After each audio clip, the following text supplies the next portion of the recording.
being streamed.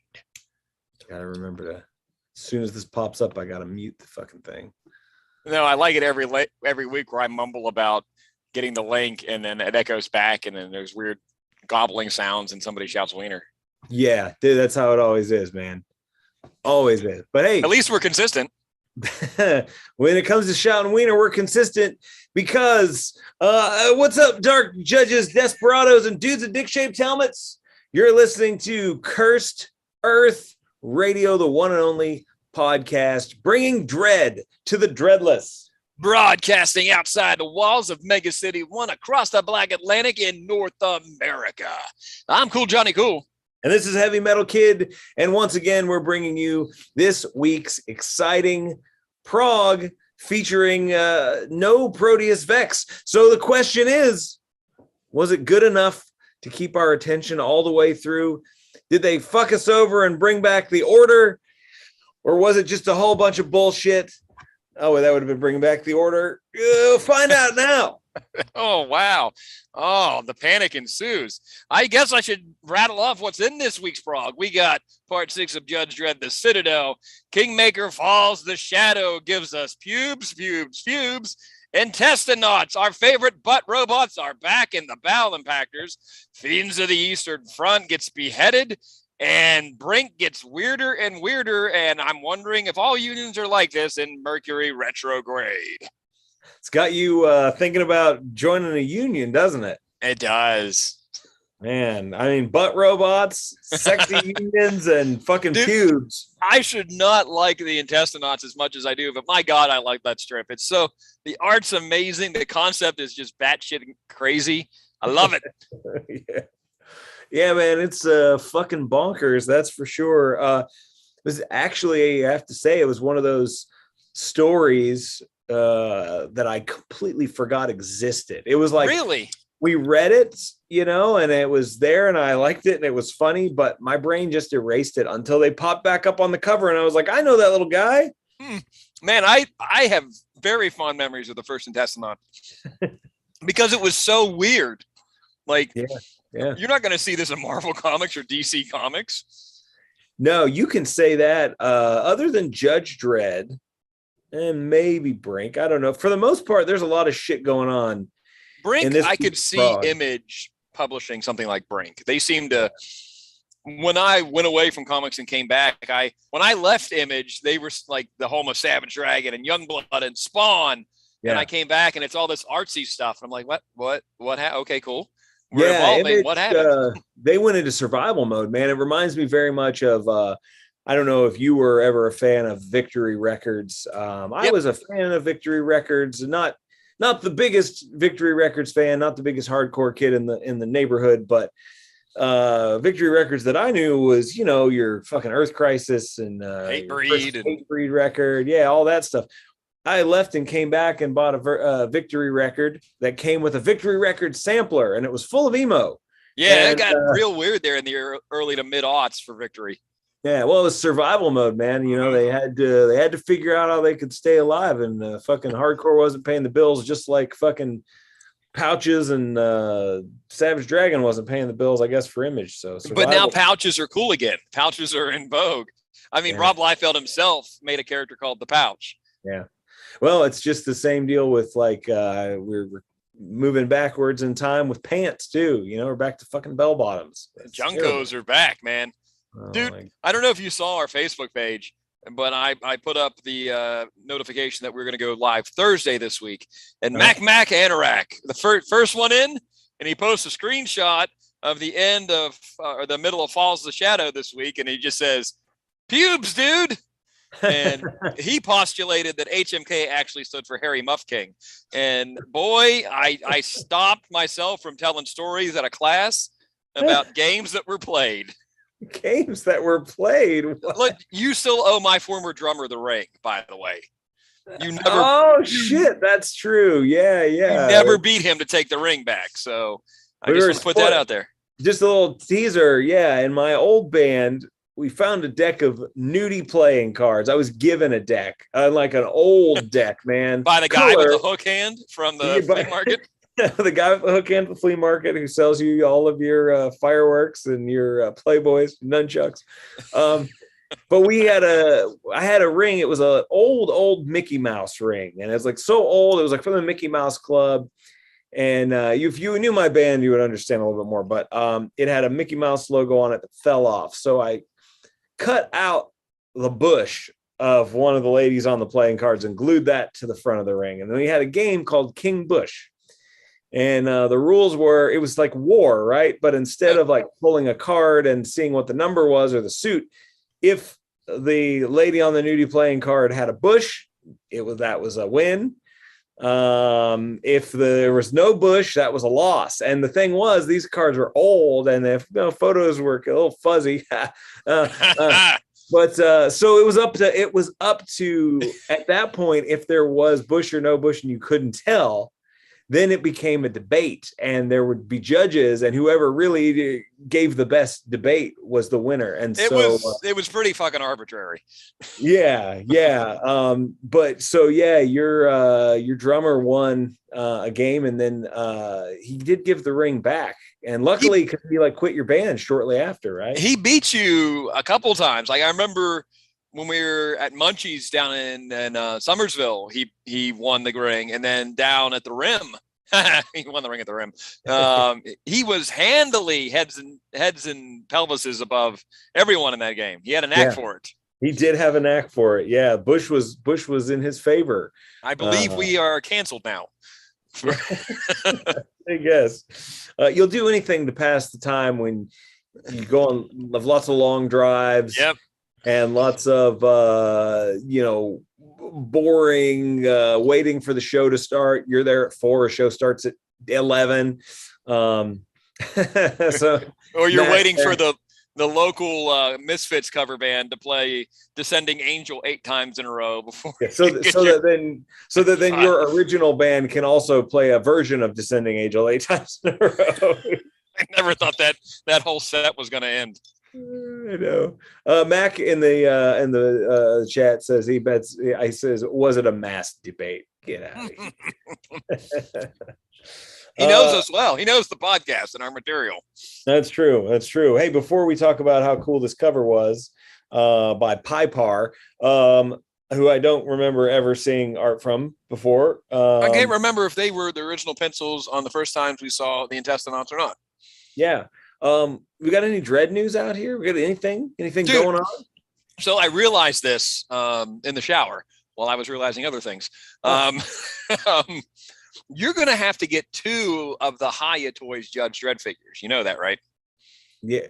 Oh, are we turning because one into Kraken? No, yeah, exactly. You're going to have to turn one because we willed Judge Giant into existence. Oh, wow. I don't know if we can will Kraken into existence, but I have seen you paint Warhammer miniatures.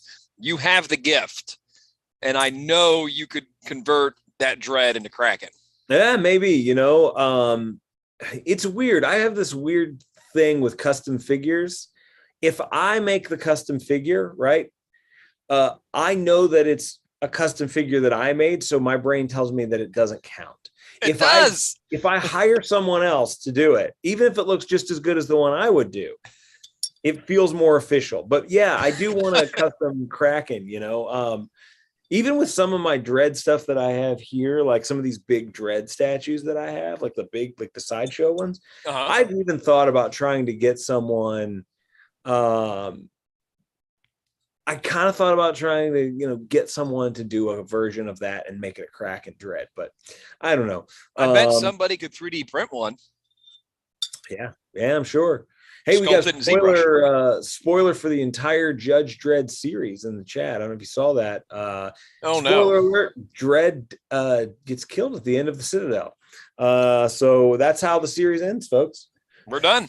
I wouldn't put it past 2000 AD, and I fully expect Joe's expiration to come without warning and very nonchalantly. Yeah. We're here laughing about it, there is a 100% chance it's already been admitted. It's already been wait a minute. No, we got to go to the chat here for a second, because Mac is saying it gets replaced with another clone they've kept on ice. Dredd after that ain't original Dredd. Kraken 2, the Electric Boogaloo. Oh my God. You know what, man? He's making sense. Mac's making sense. Oh, also, Chelsea in the chat brings up that there is a Dredd RPG. I just saw it and I skipped by it. I used to have the old Dredd RPG. As a matter of fact, I still technically have them. I just loaned them to somebody and we never played. But man, I'm dying to play a fucking Judge Dredd RPG. And if you're listening right now and you're starting a Zoom gaming group out there in the UK, I'll stay up as late as I need to join your Dredd RPG as a judge. I would love to jump into that world. What do you have to roll to shout about pubes and wieners? I don't know, man. I don't think you got to roll anything if you're here on Cursed Earth Radio. That's right. Our dice are loaded. Yeah. Yo, did you order your copy of last week's Prog to have a physical copy of the Prog with our letter in it? I did not. Did you? Did not either. No, fuck no. I should have. I don't know what I'm thinking, man. I'm just wondering right now why I didn't. So we're waiting for a new coupon. Yeah, I guess so. Yay, Paul's in the chat. I kind of feel like when Paul joins the chat, we can officially start. I'm getting used to some of our friends here in the chat, and it's kind of nice. It's kind of like Paul. Spawn is still the business. I'm going to tell you that right now. I went back and read some. It's goofy as hell. Still love it. Then I went back and watched the movie. It's still awful. Oh man, that movie's fucking blows, man. What a terrible movie. The CG looks even worse now, and it looked bad back then. Holy crap! I remember vividly sitting in the theater going, "They let this out. They put this out for the world to see." You know, I'm trying to remember if I was. I'm kind of weird like this, and so I don't remember like hating Spawn in the theater so much. What I do remember being really genuinely upset about is the fact that they changed Chapel into Priest, because somebody in the meeting, you know, they had this Spawn as perfect as was. They said, you know, I've been looking over the script, boys, and we need ass. Why not bring Angela in, for God's sake? It's already in there. Terry Fitzgerald, white guy, all of a sudden. Yeah. I just remember, it being so far removed from the source. I'm like, what the hell? How did this get made? And then there's that scene in hell with Malbolgia. For forever and a day, that was the title holder for worst CG I'd ever seen. And then I saw the Scorpion King CG at the end of The Mummy Returns. But then I saw Shao Kahn turn into a dragon in Mortal Kombat Annihilation. And I went, oh, that's never losing the title, is it? That's just champion till death. Oh, man. Yeah, that's pretty bad. I mean, I've seen some things from literally from the Asylum that were better. So bad. Yo, Paul says he's got the Jutta figures from Mongoose. I have some of those too, man. I have a lot of old Mongoose figures. They never did a Kraken. They never did. And it's really sad to say that our friends at Warlord never got to. Man, I'm telling you, COVID fucked Warlord. It's not their fault. Take a random street judge, and that's Kraken. There he is. Yeah. I want a specific sculpt. I want to know that my friend Kraken has been taken care of. You can't tell the difference between Judge Hershey and every other female judge, but you're getting real nitpicky about Kraken. It looks like every other judge.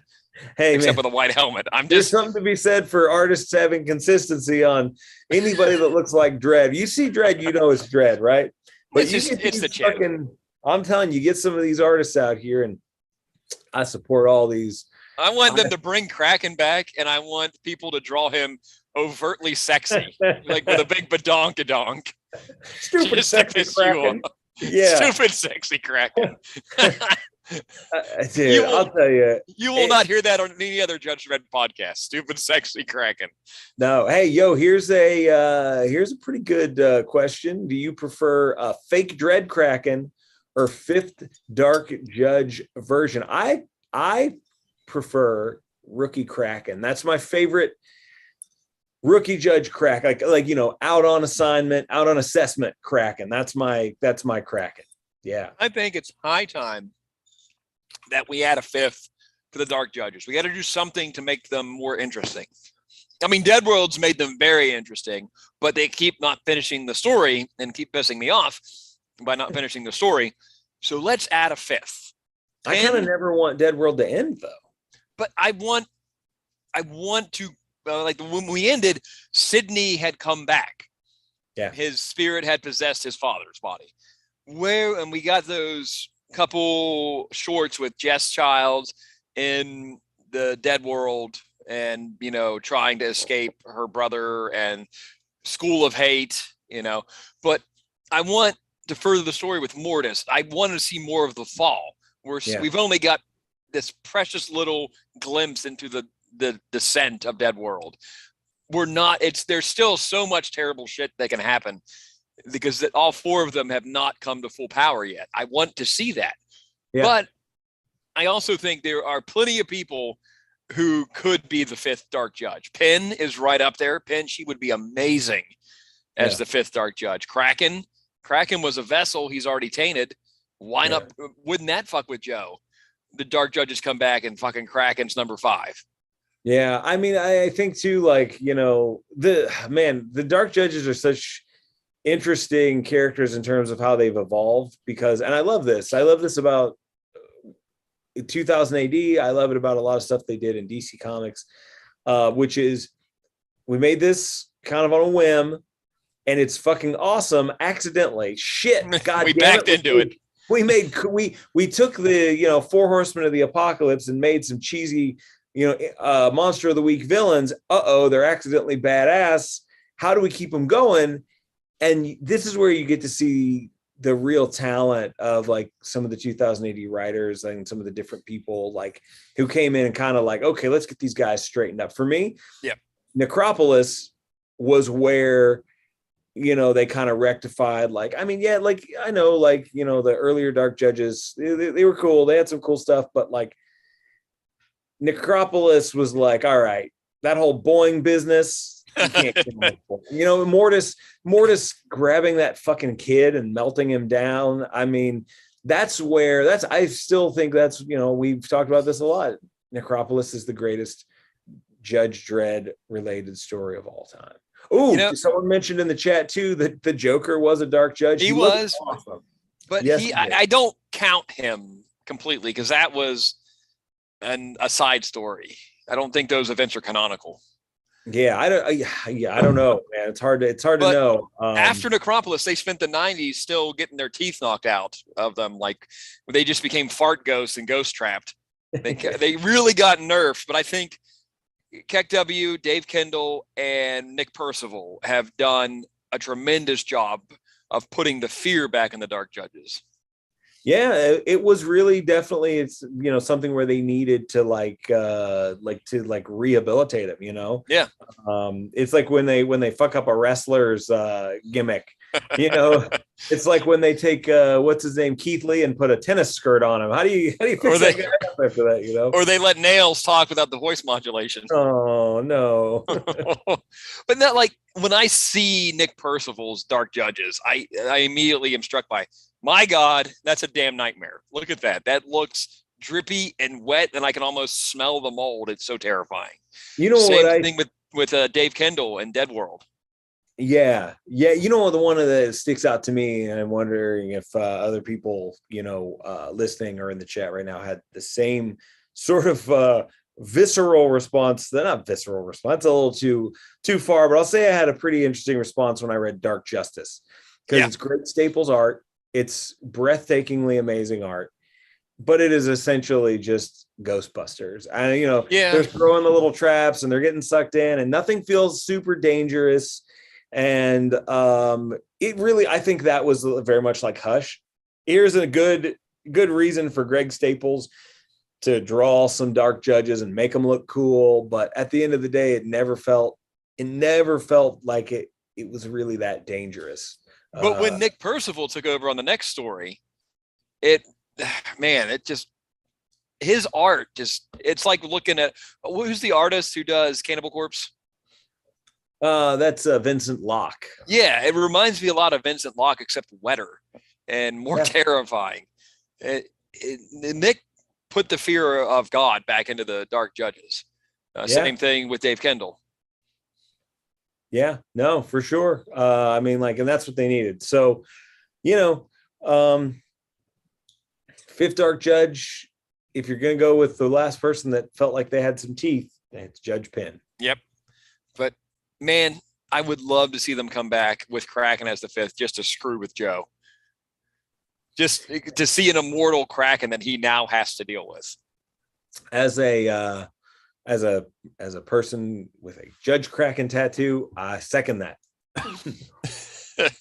And Kraken doesn't get the credit I don't think that character deserves, because he's extremely tragic. He's very, very tragic, and I think very underserved. Because outside of Necropolis, you never hear about him again.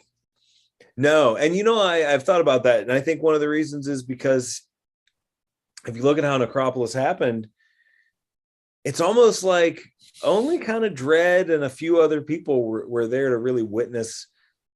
I mean, it's really all happened, like a lot of it happened like in Dredd's head. I don't mean that it was like a dream, but like Dredd's internal struggle and sentencing Kraken. And then, Kraken it was all a secret that Kraken became Dredd. And then Dredd's, sentencing Kraken. And then post Necropolis, everything is just rebuilding. So like, again, it's this personal thing that Dredd carries around. And we've had some glimpses into the fact that it still haunts Dredd. And I love that every once in a while they'll mention it. They'll just bring it up, or they'll just kind of. Dredd has done so many terrible things, that he certainly believed that he had to do, but it's kind of like his destiny is that he will always be haunted by his actions. I mean, he heard Fargo's last words and completely ignored them. It wasn't supposed to last forever, Joe. What? No. I disagree there. I don't think he ignored them. I think he's carrying the burden of now what? It's essentially like saying, all right, go out here and rebuild Mega City by yourself. You're the only one that can back this up. I think that's what makes it kind of tragic. It's like he heard them, and now it's like, well, fuck. I don't know what to do. His come around has been like 15 years in the making. It's taken him a while to get back to that.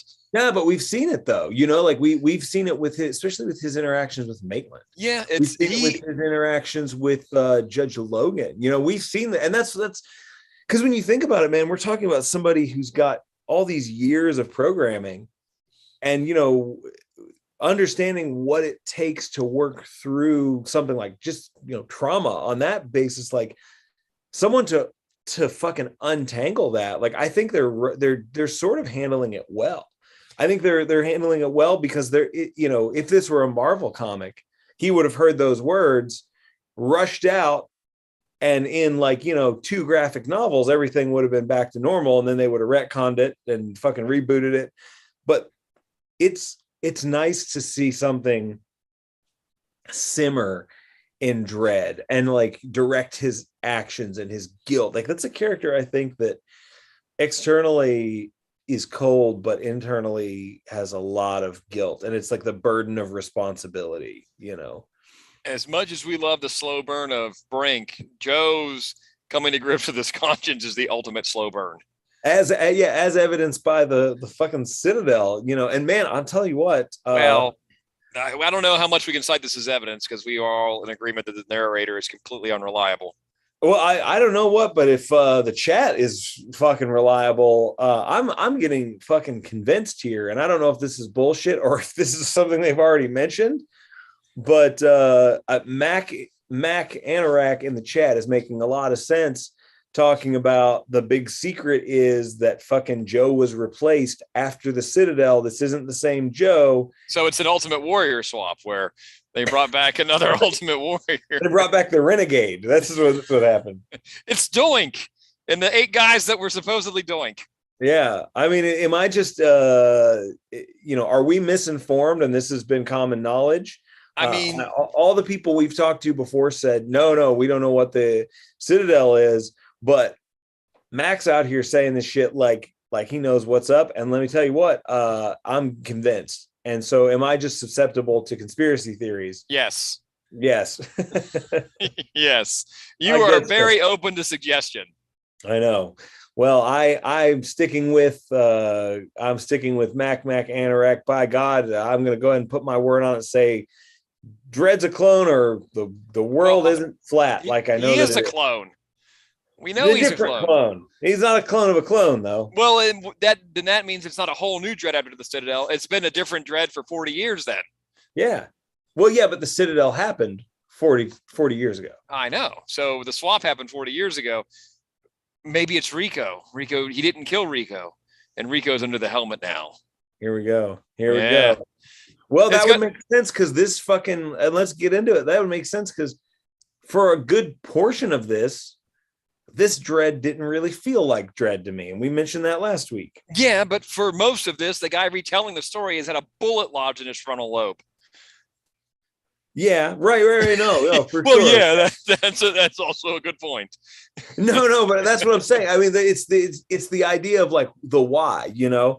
I mean, I'm guessing Whitterton wouldn't shut up about it, and they got tired of dealing with him, so they locked him up. Yeah, and I'm gonna just go ahead and say this, Johnny. I didn't want to get you canceled this early on the podcast, but I'm getting canceled. Yeah. Thank God. I tend to believe victims, and here you are, victimizing this poor old bastard who may have just been a victim of Dredd, but no, he's crazy. Oh, he got a bullet in the brain. I'm just saying. Are you accusing me of gaslighting? I'm gaslighting you, sir. Oh. I've been trying to get canceled for a while. Chelsea can take over my spot. It's fine. Yeah. So we at least now we know what the Citadel is. There we go. That's good. It was a hostel for the Sovs, so they could do hostile things in it. Oh shit! Hey, listen. I'm listening. During the 45th last weekend, Wagner commented that the Dredd we're getting in the Citadel is the real deal. Okay. Well, I memean, I don't know if Wagner could also be throwing breadcrumbs and red herrings too. I don't feel like Wagner fucks around, man. I feel like he just says it. He just says it to the point. I don't know. Speculation could go forever, but hey, they're dumping bodies here. They are. They're dumping bodies. The Citadel is just chock full of fucking dead Mega City judges and Sovs. And our little ragtag team has to figure out a way to take them out. And I will say, as much as Dredd was a fucking dick for most of this, right?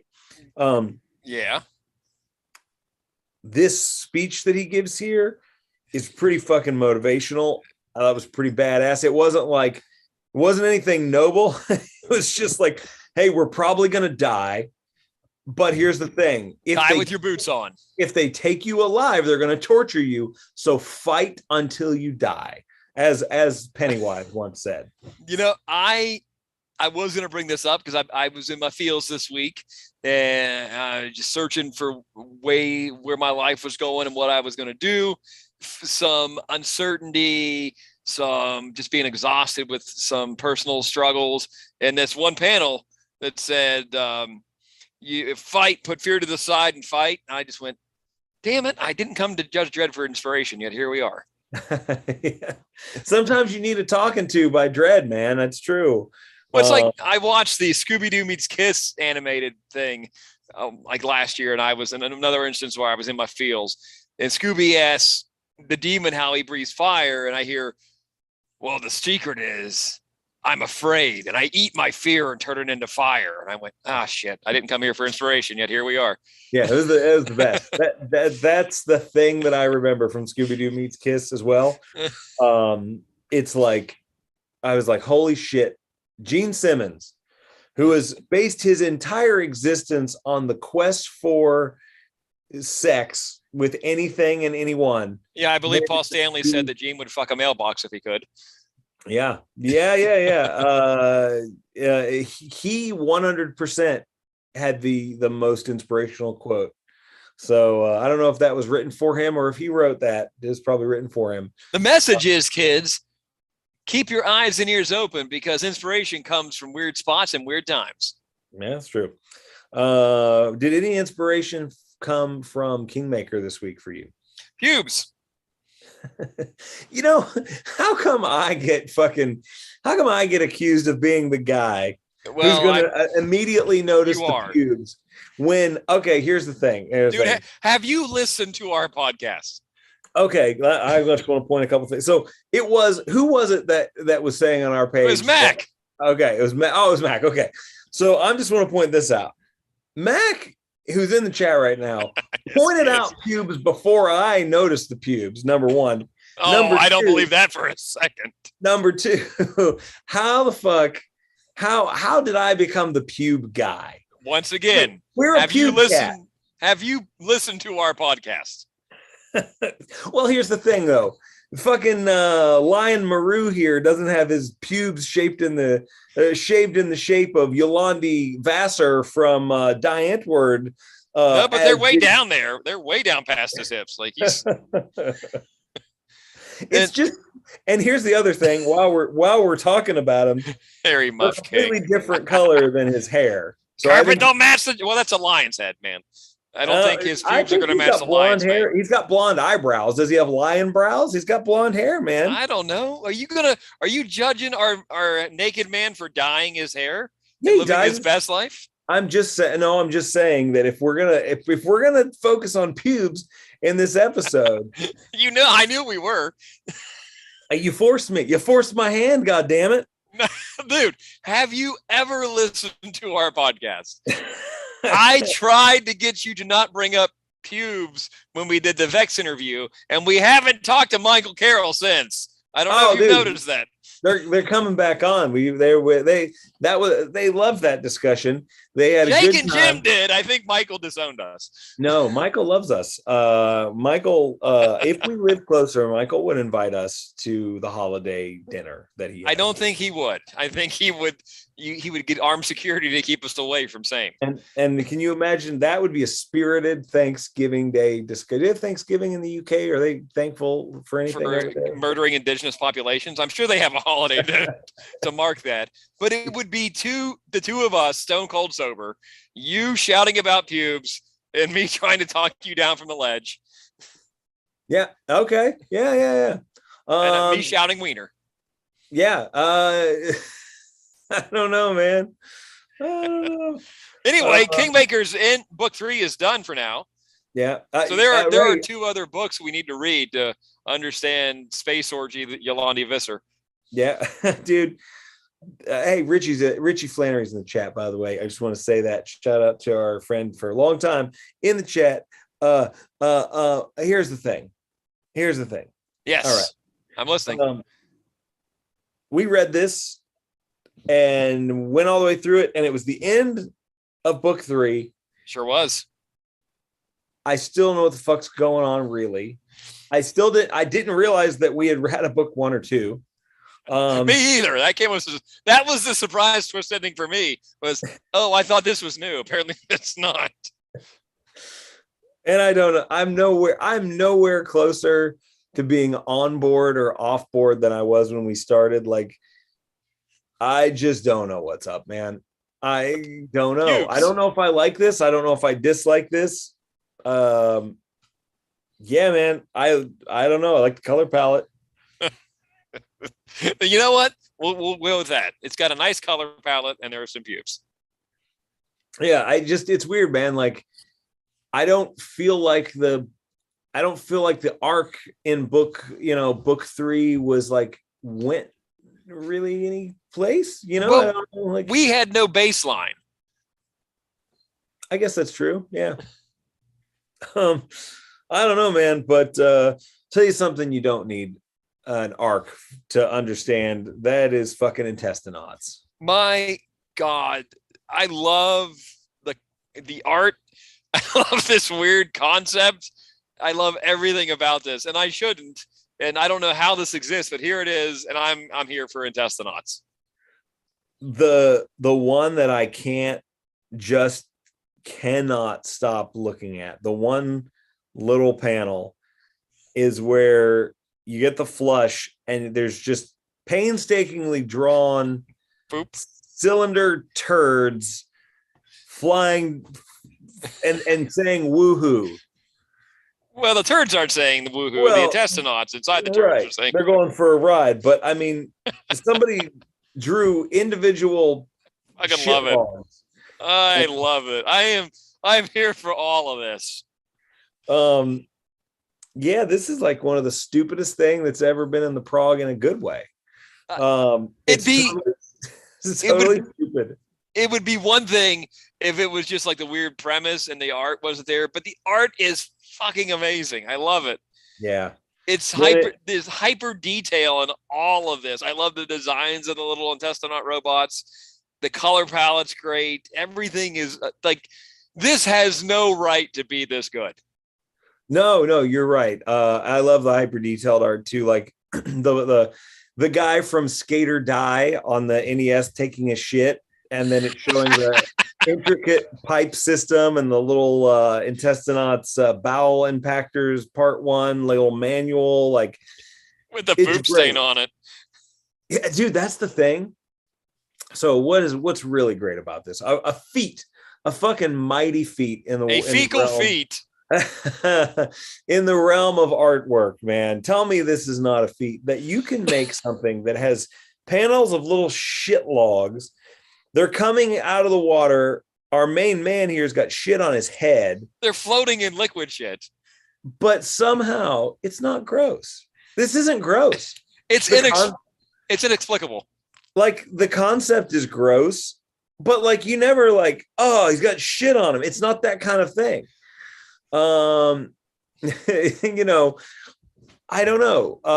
And so, hey, Mac is making a good point in the chat too. He says this should be in regen because kids love poop jokes. It's true. But so do grown-ass man children. I don't know if you've heard our podcast before. Yeah. Well, I think you graduate when you get a certain age. You graduate to wiener jokes, and that's where we're at. Yeah. I don't know if you. I think we devolved to wiener jokes. Something's wrong. I think our brains are broken. I think so. So what the fuck's going on here? I don't even really know. I don't care. They're stuck. They can't upload and get out because of the Fatberg. And then there's off-brand intestinaut bots coming up from the deep to do battle with our dudes. Like I said, this has no right to be this good, yet here we fucking are. I don't know, man. Yeah, it's totally absurd. The artwork's brilliant. Hiya Toys, if you're listening, please make intestinauts figures. I need a figure of IR 777 with all its swords and blades. Yeah. And not to compare Pipar's art with anything, because I'm not saying that they were influenced at all, but the things that I love about this are the same thing that I love about the IDW Dredd. Yeah, the Ulysses stuff. Fairness. Yeah, that's like, it's that same kind of thing. It takes me back to that a little bit. So I like this style of art. I'm with you, man. It's good stuff. Color palette's great. The attention to detail in all aspects is just phenomenal. This should not have been, like, in any sane world, would not have been greenlit to go in the Prog. Yet here we are. And it should not be this good. Yet here we are. It was brown lit to go in the Prog. Well, if you eat a lot of vegetables, it gets green lit. Oh my God. How about Fiends of the Eastern Front? It's picking up. I think the fucking swarm of bees coming out of this dude's mouth was more gross than the entirety of the poop in intestinal. Hey, did you get all Fiends of the Eastern Front this week, or was it broken up into 9 slivers again? No, strangely enough, we're back to normal. Man, that was so fucking weird. I really thought you were fucking with me, because I was totally not fucking with you. And I was not the only one, man. Apparently a couple other people had the same deal. So now it's fixed itself this week. I wonder if I went back and deleted and re-downloaded, if it would come back the way it should. I'm wondering if it's an issue with the app, because I use my tablet and I just download the PDF off the website, and I've never had that issue. Yeah, maybe. But it's totally fixed this week. So I don't know. Fiends of the Eastern Front. I'm in for the Baba Yaga. Man. I'm ready for the Baba Yaga. I'm here for all of this. I love the art. I want to know who this dude is, Major Armand de Hubert, and how he decapitated Constanta so handily. and where they're going with his mouth full of bees. And our American agent is in the grips of the Baba Yaga. This would make an amazing movie. This whole series would make an amazing movie. Did you ever down or buy the Fiends of the Eastern Front collection off of the web store? I did not. No. I highly recommend it. It's the art's a different artist in this, but I really enjoyed it. And I'm looking forward to when they compile all these stories, the new Fiends stories, because I really want them in a physical bound volume. Yeah. With this, the last couple of panels of this, I thought it was cool how he's following these footprints, right? That look like giant bird footprints. And then we see the house, and at its foundations, it appears that it has giant bird feet. Looks like that house is just going to go wander around and cause mayhem wherever it goes. It is a cuckoo clock from hell. I hope our dude is not dead. I hope he's just wounded. Yeah, man, this is already we're 3 chapters in, and we've already got an excessive amount of weirdness, and I like it. Yeah, I like this better than any of the previous Fiends of the Eastern Front story arcs. You know, the one that I remember last was like really setting up sort of the history, the Vlad the Impaler sort of. Yeah. That was fine. That was cool. We needed that, I'm sure, but I like where this story is at right now. Agreed. But does the voice whisper to you? Does the leper heart know you? Oh man, I'm so glad Brink got weird. Could Brink get any weirder? Are all unions like this? Is this through all trade unions, or is it just the ones in Brink? Man, I love it because too, like, you know, it's really, really apparent here, like, and it's just such a perfect way to do it is like, you know, you've kind of got 2 story arcs and they're like very much based in 2 different color palettes, but it's all the Brink vibe, the Brink color palette. But yeah, this is the weirdest Brink has ever gotten, I think. I think our dude Nolan's going to get himself murdered just by accident. Yeah, I think so too, man. There's nothing good is going to happen from this. I don't think he knew there was any meaning to the phrase whispers within the crazy unions, but he's going to get himself killed just by saying the wrong thing to the wrong fat guy in a jumpsuit. Yeah. And he's at this point just purely driven by this idea, I think, of, you know, he's tasted that little bit of like, you know, breaking the big story and making this, you know, it's that idea of like, you know, you get to a certain point in your life and you want to think that everything you do has purpose and value. And when you've tasted it, it's got to be hard to go back to just being a writer that they just kind of, you know, it's the equivalent of like the reporter that gets sent out to cover Twinkie the water skiing squirrel. And opens up a whole other world of conspiracies and darkness. Yeah. Yeah. Yeah, I think he's got bad things coming for him. Look at this, the very final page of Brink up at the top. There's a panel where he's just kind of talking to the other dude, and he just looks like such a snide asshole. Yeah, and the look on his face says, "I have no idea how deep I'm in right now." Yeah. So I don't know, man. I love where Brink has gone. Like I've never read a Brink I didn't like. This one's really lining up to be maybe one of my favorites, and I really, really liked the previous one. It was really good. I need to go back and get those collections because, like I said, I have no business liking Brink. This is not a story that should, on paper, appeal to me. Yet here we are. Mm-hmm. Yeah, this is. I was hooked on Brink as soon as I saw the colors, and I went in wanting to like it, and that got me through the first one that I read. It got me through like the parts where maybe I would have been like, I don't know, this seems like it's going a little slow, and I have ADHD and all this stuff. No, it held on to me long enough to just realize this is one of my favorite things in the Prog. Yeah, man, I was stoked when it came back, like legit stoked. Yeah. But yeah, for me, this one was a 4 out of 5 Prog, and I'm back and forth on Kingmaker. The ending didn't do it. Well, it's gone for me, you know, cubes and all. Yeah.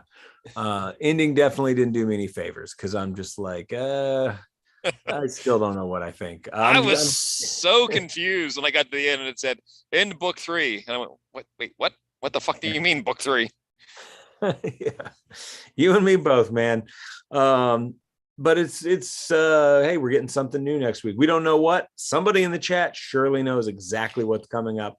Mac or Richie are going to be on that, and I don't think we're wrapping up yet. We're probably going to jaw jack here a little bit more, but I really am like, thank you all for just enjoying this dumb shit that we do, for listening on YouTube, to following us on Facebook, to subscribing. Like, I'm still just amazed that anybody would listen to you and I do this, because people have kicked us out of Sheets for doing this. And could you please leave and fucking go home?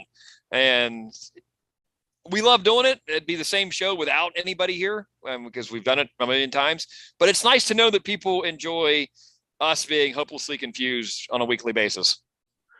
Yeah, and now it's your job to also spread the word and share our podcast, because now that we're not posting over there on Podomatic like we once were, I think a lot of people still have not found their way back. And also, I know there are some people that prefer to listen here and vice versa with Podomatic. So, but in some ways, this was like a very necessary switch for us. Otherwise, we'd be back to, it's once every month.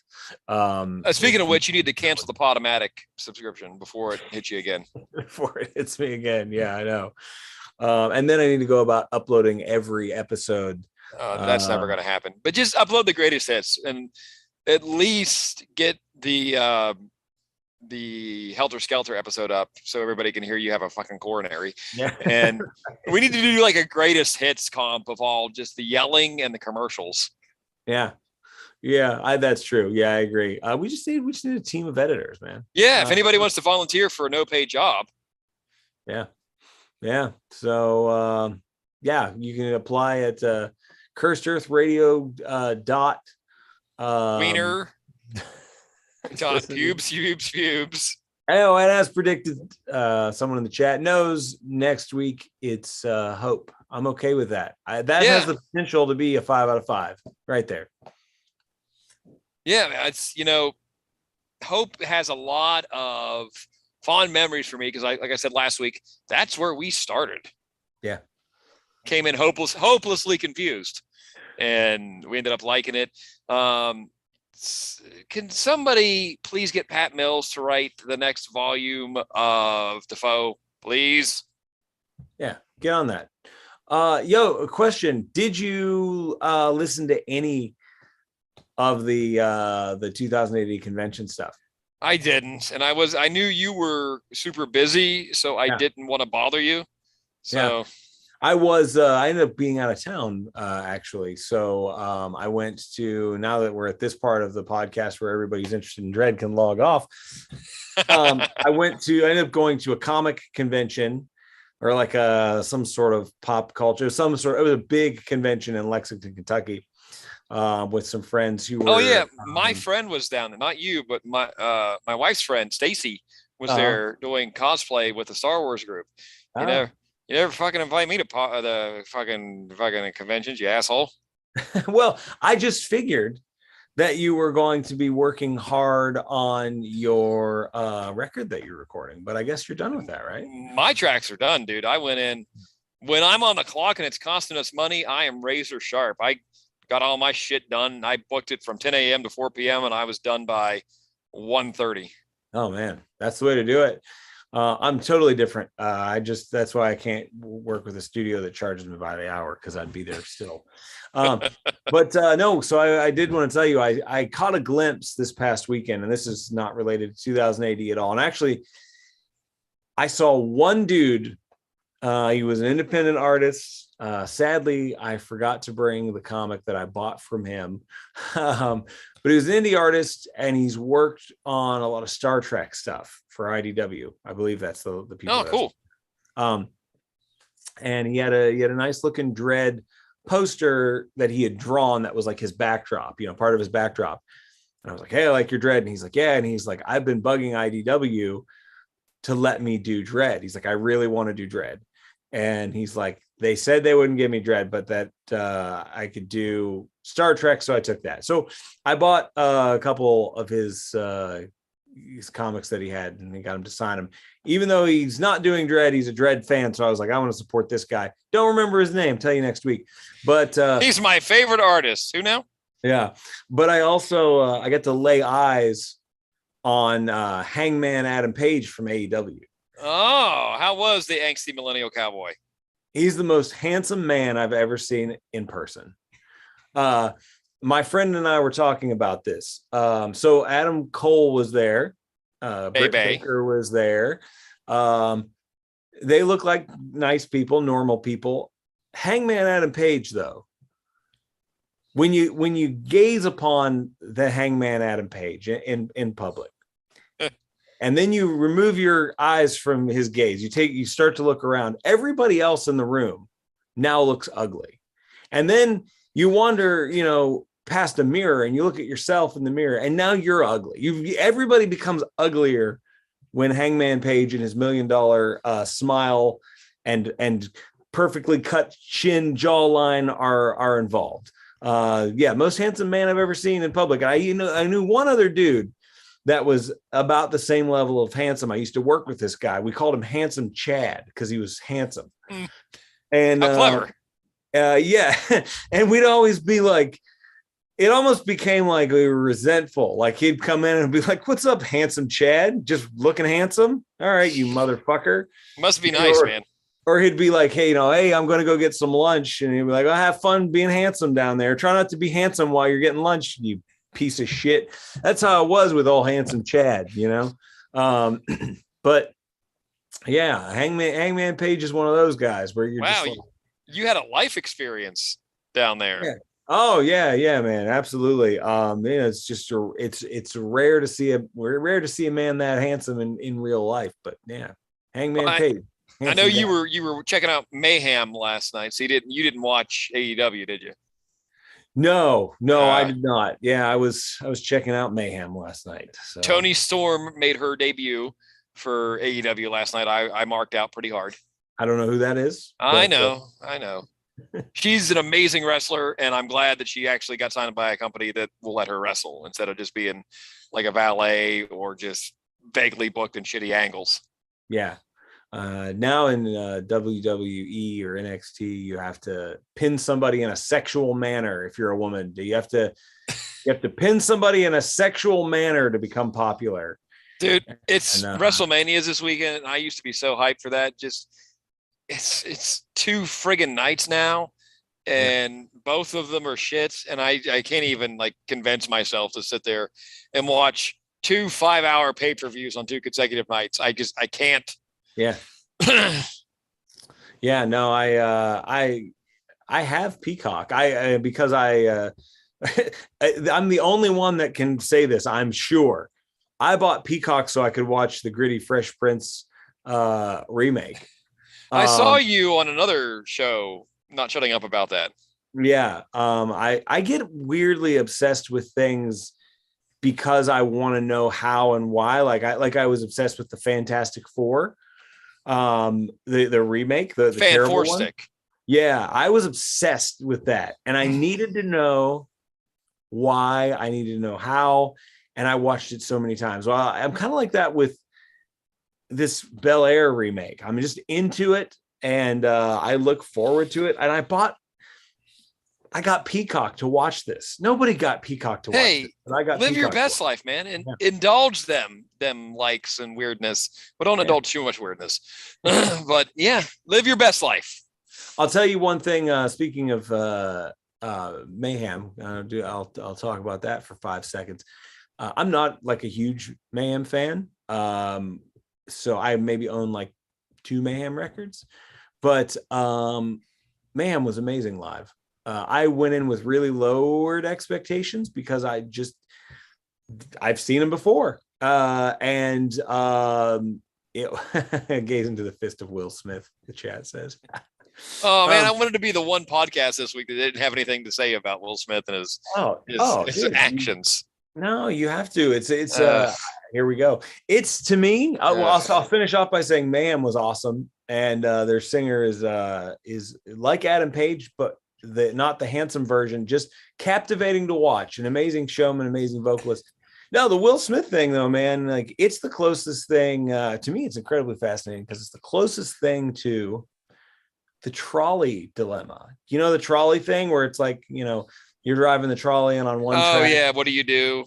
Yeah. And that's what I saw happen on my timeline. It was full of people who it kind of created this weird moral dilemma and this like interesting discussion about like, you know, is it okay if you're defending somebody to do this, but does somebody need defending? And like, I don't know, for me, it was incredibly fascinating to watch the entire, you know, my entire timeline of friends and people that I know and don't know on Facebook throw out. It was almost like what we call in sort of the therapy world, a values clarification exercise where there really is no right answer. There's really no wrong answer. Everybody has all these little like vagaries that you can, you know, make assumptions about. And I got to see everybody engage in a values clarification exercise this week on my timeline. So you can learn a whole lot about and this doesn't have anything to do with like judging people's right or wrongs and what they think is right in this situation, because there's not enough info to know most of this shit. But like, you know, it's interesting to see where people fall in that, you know, like the ones that I found the most entertaining though were the people on my timeline that seemed to think that they would have even done more. I would have not just slapped him, but would have done this and that. And these are generally people that have like joint Facebook accounts with like, their significant others. Was it when Mark Wahlberg said, if I was on one of those planes in 9/11, 9/11 wouldn't have happened? Oh, shut up and sit down, Marky Mark. Yeah. If I've learned anything from social media, this is the biggest lesson I've taken away from social media. It's okay to not have an opinion on a thing. It really is. You don't have to have an opinion on every goddamn thing. We can say that, but here we are. We've put our opinion out as a podcast. So I don't know that we're allowed to say that. We think our opinion matters enough that we're broadcasting. No, we're just nerds that had some free time and we're shouting about a comic book. I don't care what rich people do to each other. I really don't. I just whatever. And I also know that I have watched enough wrestling in my time to know a work when I see one. Oh, I disagree 100%. Yeah, they didn't escort him out of the building. There was no security. Come on. Oh, no. I mean, that's the thing. We're talking about rich people here. Like they don't play by the same rules. And I don't know about you, but that didn't do anybody's career a favor. It didn't do the Oscars a favor either, man. Because now it's the year after Ricky Gervais gets up there and basically calls them all entitled pedophiles and tells them to shut up. This was the last thing they needed. The last thing they needed. I will say this. I had no idea the Oscars were even on until I woke up the next morning and saw this, because no movie I watch will ever be nominated for an Oscar. Yeah, no, that's true. Unless they come up with best ninja in a ninja movie, then, you know, Richard Harrison better be getting all the friggin' Oscars. Why don't they have best ninja in a ninja movie? Yeah, no, 100%. John Wagner on Twitter wrote, am I alone in not giving a shit? No, you are not, John. No, you are not. I saw all of it. Mills has to say about it. I'm sure Pat is just full of opinions he would like to espouse. I'm sure Pat would have opinions about the fucking the ruling class and shit. Oh my God. Can you listen, 2000 AD Tharg, if you're listening, can we please get Pat Mills, John Wagner, throw in some of your other greats, and let's the big personality guys, you know what I'm talking about. Yeah. Let's get them to discuss the Will Smith slap. That's what I want. Can we get it in I'm sure we're going to get it some kind of analog to it in one of the stories in the Prog at some point. It'll be in a couple months because we're working a couple of months ahead. So yeah, right. Yeah. I was busy trying to be on Instagram looking for guitar gear, and because I'm looking to do some upgrades, and I couldn't find readily any of the sources I usually go to because my random feed was all Will Smith slappy memes. Oh, and yeah. I'm like, just get out of my way. I'm here to do the Lord's work in search of tone, dude. I got to find my tone, but you keep showing me pictures of Will Smith slapping Chris Rock, and I don't care. Oh, bro, we're living in a post-slap society, whether you like it or not. This has changed the world. The world is a different place than it was when we closed our eyes and laid our heads down on our pillow the night before. It's not the same. We're in a post-slap world right now. It slapped all of our innocence away. I'll tell you my only question as far as like, you know, when they were talking about, you know, Will Smith defending Jada Pinkett Smith, my thought was, and I said this elsewhere, if there was ever a time to defend her, it was when she was making a complete fool out of herself with her metalcore band Wicked Wisdom. That's when she needed defending. I forgot. We're talked off the ledge. One of the two. I forgot about them. Didn't they play Ozfest? Of course they did. Of course they did. They got on all kinds of shows they didn't deserve to be on. Dude, so since we're talking about music, I went out to Assumption Records on last Saturday. I had some duplicate records that I figured these are taking up space. I don't fucking need them. I got to get rid of them. I got some random ass shit at Assumption. Do you want to hear what random ass shit I got? Did you trade them in or did you sell them? I traded them in. I just didn't want, I did not need them. I had duplicates of them and just get the fuck out of my house. So with my trade in, I got the Metallica EP, the Garage Days Revisited EP, because I never had a copy of that. Yeah. I got Andrew WK's new album, God Is Partying. Yeah. I got a repress of Skid Row's self-titled debut album because I wanted to see if it sounded any better than my original pressing. Yeah. I got a Misfits bootleg that has demos from 1980 and 1977 on it as a curiosity. I got Huey Lewis and the News, picture this, and I got a Danko Jones album. Wow. It's very eclectic choice there. Fucking chaos. Yeah. But they had some Dark Throne. They bought a big collection of black metal, but it was all it was just the stuff I don't care about with Dark Throne. Anything past Panzerfaust. Yeah. In between Panzerfaust and Old Star, it's a pretty dead zone for me. No, yeah. It's a very rough. It's incredibly rough. It's there's some bands, man. Some bands are. Every band deserves the right to evolve and change, but there are some bands that define a sound so much that when they try, it's always going to feel weird. Yeah, Dark Throne. Being a fan of all of Megadeth has taught me this, that no matter how fucking terrible and shitty a record is, some dude is always going to come out of the woodwork and go, "They're back." Nobody said that about Risk. How out of character the record sounds with the band's early stuff. They're back to their original sound, dude. Oh, I hate when bands say that. Those dudes want so badly. As fans, we want so badly for the thing to be what it was when we fell in love with it. So could you just do a new Rust in Peace, please? Yeah. I saw some sanctimonious Megadeth fanboys getting all high and mighty going, yeah, at least Megadeth never recorded Load and Reload. Okay.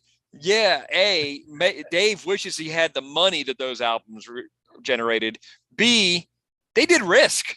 Yeah, yes, which they did. Might be worse than both loads combined. That is a terrible, terrible album. I think that's a good one to end on, because the essence of two loads radio is both loads combined. I can't believe we still have 5 people in our chat right now. Oh, they have nothing else. They have nowhere else to go. No, but we can't. There's no way to surpass 2 or both loads combined, man. That's it. With both loads combined, we are Cursed Earth Radio. Oh man, what a great episode. So we'll be back next week. Same time-ish, maybe. We'll let you know. You know how it is. We'll try to make that announcement on Monday, so everybody has time to plan their weeks around us, because I know how important we are to you all. Right. And man, some people do listen from the UK, and that's amazing. Amazing. I can't imagine staying up late to listen to this dumb shit live. God bless you. God bless you. Somebody bless you. I'm connecting right before we go. I'm connecting the dots in my head right now. Somebody said in the chat It's, oh my God. Somebody in the chat said, and I like, this has been a program running in the back of my brain forever. Okay. Somebody in the chat said, and I don't know who it was, it's midnight here in the UK and it's April 1st. And I'm wondering if Mac and his conspiracy theory was all a fucking early April Fool's joke. That I totally believe, by the way. You're a sucker for conspiracy theorists. I am. Oh my God. I love the fucking chat, man. Yeah. So look, yeah, we'll be back next week, and then it might get a little weird. We're going to broadcast from Italy. We're going to figure out how to do it. And okay, yeah, we're doing that. Yeah, I'm going to try to figure out a way. Maybe there's some place I can go, some coffee shop I can go to. I don't know. I'll tell you what, though. Worst comes to worst, maybe we can get you a co-host, and you guys can do it, man. Why not? I'm so confused. Yeah, I'm sure Chelsea would step in to take up that mantle. Just give us a nifty wienering. Hey, both loads combined, we are Cursed Earth.